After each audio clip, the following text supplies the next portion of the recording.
Hello and welcome to another video. As you can see, we're talking about the Cupra today. You saw that in the title already, so yeah. Today we want to find out the basics of the car.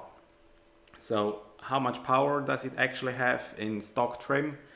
How heavy is it? Because we're gonna change a few things at the car. We are not going extreme like with this one, but we're gonna do some small upgrades and we try to improve the car as always. For me, it's not just about how the car looks. For me, it's always about performance as well. And it has, at least when it's a street car like this one, it's my daily, it has to drive very, very smooth as well. So I need to be able to do 25,000 Ks every year. That's what I'm doing for work. So the car needs to drive just absolutely like stock, whatever we're gonna do with it. So for me, it's not, as said, it's not just about optics. It's not just that the car looks good or sounds good. It has to be possible to daily it as well. And it doesn't have to be embarrassing loud or whatever. It just needs to drive like a normal car. So with that said, let's hop right in and see how much power the car made on the dyno. We were on the dyno actually yesterday. We mapped, I think, 3 GRs. We measured this one and the Audi RS3, but I just made the videos of this one. So let's hop right in and see the dyno run with it.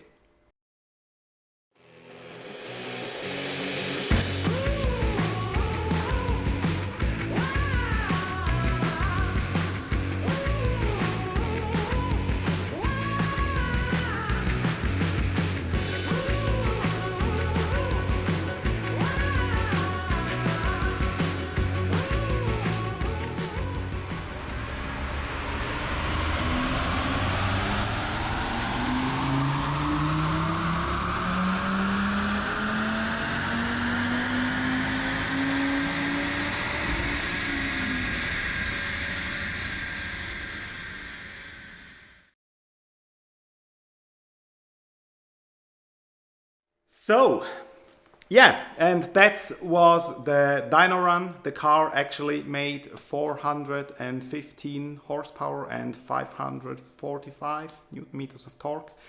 It should have, from stock, 390 horsepower and 480 Newton meters of torque, so it's quite above that. I think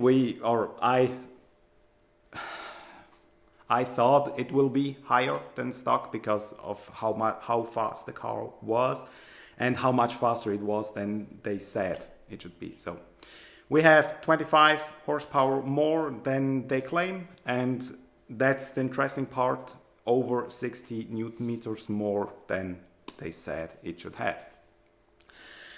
If you look at the dyno sheet, you can see that at the beginning there's a huge overlay in torque, and then it comes down to roughly 530 horsepower, 530 Newton meters of torque. So the top 50 Newton meters aren't really usable. So on a flat thing we have 530, which you can use over a very wide range. So that's quite good. And 50 Newton meters more than stock. But yeah, we already thought it will be like this because every other RS3, TTRS and everything else with a 2.5 liter 5-cylinder engine they have a little bit more power, or most of them have a little bit more power than Audi, or in this case Cupra, claims. And so that's no big surprise. Even with the GPF and everything, it still has that much power. Yeah, so that's power-wise very good. Then the weight. I just have it right now on the scales and measured it quite accurately. So let's just have a look at how heavy the car is. So as you can see, the car sits on my scales And they claim it's 1683 kilogram empty. Let's have a look at how heavy it actually is. 1625 kilograms, which is quite good. So a little bit lighter, but we have roughly half a tank of fuel. And yeah, some items like my jacket is in, so that won't be changing anything. So now let's have a look at where it actually is, the weight. As you can see, as expected, 58.3% is at the front, which is as expected. And the interesting thing is, if you check the cross weight, 49 to obviously 51, so that's quite good. And now that's without a driver. So if we have here at the front the driver in it, so it will be leaning a little bit more to the left, which will change that a little bit. So 49 is quite okay. You would want something like 50, and 49 is acceptable and I think it's very good for a street car. And 1625 kilograms isn't that much. Now that we know how heavy the car is and how much power it does have, we're gonna change a few things, especially like wheels, intake, maybe even the downpipe. I don't know, that's quite expensive. So the HJS downpipe, that will help a lot to gain more power, but not sure if I want to spend 4K for just the downpipe. That's really a lot of money.